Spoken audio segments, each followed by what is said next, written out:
Ini adalah kotak sulap. Jika menekan tombol ini, pasangan ini akan segera mendapatkan 1 juta uset. Pada saat yang sama seseorang akan kehilangan nyawanya. Beberapa hari sebelum Natal, kotak itu muncul di depan rumah. Suaminya membuka kotak itu. Sepertinya kotak hadiah murah, memiliki kartu hadiah mewah di dalamnya. Mereka menatap kotak itu. Ada tombol merah di bagian atas. Dengan cepat, mereka keluar rumah. Perempuan adalah seorang guru di sebuah sekolah dasar. Dengan gaji sedang. Bahkan bonus sekolah juga dibatalkan tahun ini. Suami tidak jauh lebih baik. Dia telah bekerja di penerbangan luar angkasa selama 10 tahun. Tapi belum punya kesempatan untuk pergi ke luar angkasa.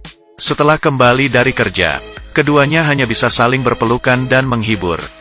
Pada saat ini, seorang pria aneh berdiri di depan rumah mereka. Pria tampan ini membuat sang istri shock. Setelah perkenalan singkat, sang istri mengundang pria setengah wajah itu ke dalam rumah. Setelah berbicara, sang istri sekarang mengetahui hal itu. Kotak hadiah dikirim dari pria ini. Setengah manusia itu mengambil kunci dan buka kunci kotak dengan hati-hati. Dia menjelaskan jika dia menekan tombol ini, 2 hal akan terjadi. 1 adalah seseorang di dunia ini akan terbunuh. Kedua adalah Anda akan mendapatkan 1 juta uset. Dan bebas pajak. Kotak ini untuk keputusanmu. Itu bukan hadiah Natal. Dia hanya punya waktu 24 jam untuk membuat keputusan. Dia akan mengambil kembali kotak itu jika dia gagal memilih. Setelah pulang malam, pasangan itu melihat kotak itu lebih dekat. Mereka memeriksa semua sudut. Tekan atau tidak.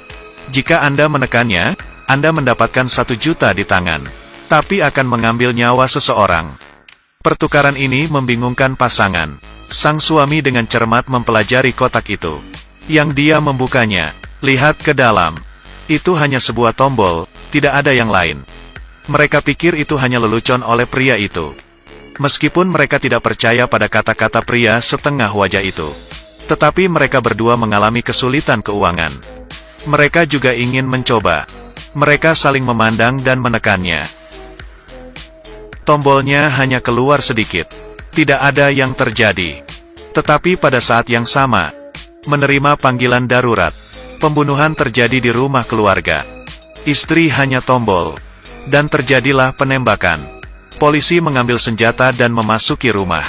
Seorang wanita tertembak dan terbaring di lantai.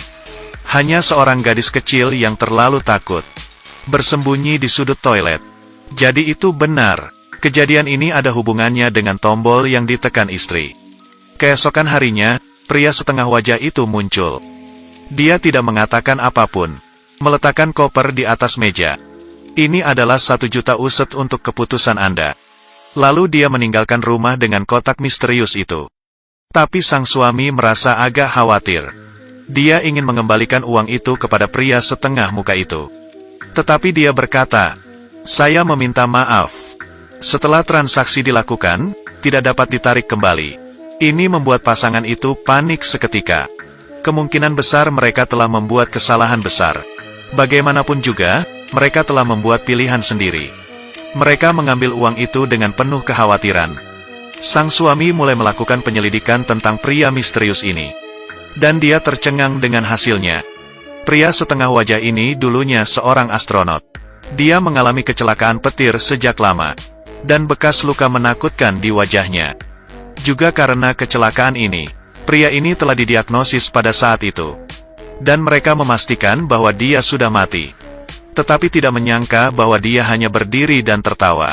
Hanya seperti itu. Dia bangun seperti tidak pernah mengalami kecelakaan. Sang suami datang ke perpustakaan.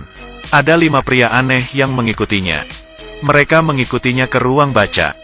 Ruang baca dipenuhi orang. Semua orang menatap suaminya. Suasana di perpustakaan ini terasa aneh. Seorang wanita menunjukkan dia ke aula besar. 3 pilar air perlahan naik. Sang suami tercengang saat melihat efek fenomenal ini. Salah satu pilar menuju kehidupan, yang lainnya menuju kematian. Para wanita membiarkan dia membuat pilihan. Pria itu memilih angka keberuntungannya, 2. Hanya itu, pria itu langsung menempel pada pilar air. Setelah itu muncul kubus air di atas istri. dan suaminya terbaring di dalam. Tampaknya sang suami telah membuat pilihan yang benar. Tiba-tiba, sejumlah besar air akan mencair dan sang istri keluar. Bertenton air jatuh. Kamar dibanjiri air. Itu terlihat seperti air terjun. Air mengalir ke bawah. Putranya berlari untuk memeriksa. Pikir orang tuanya sedang bermain air. Tepat setelah itu, mereka menemukan pria setengah wajah itu sudah duduk di bawah. Dia datang menemui mereka lagi. Kali ini dia membawa kabar buruk. Putra mereka kehilangan dua akal. Dia tidak bisa melihat dan mendengar lagi. Pria itu memberi mereka dua pilihan untuk memilih satu.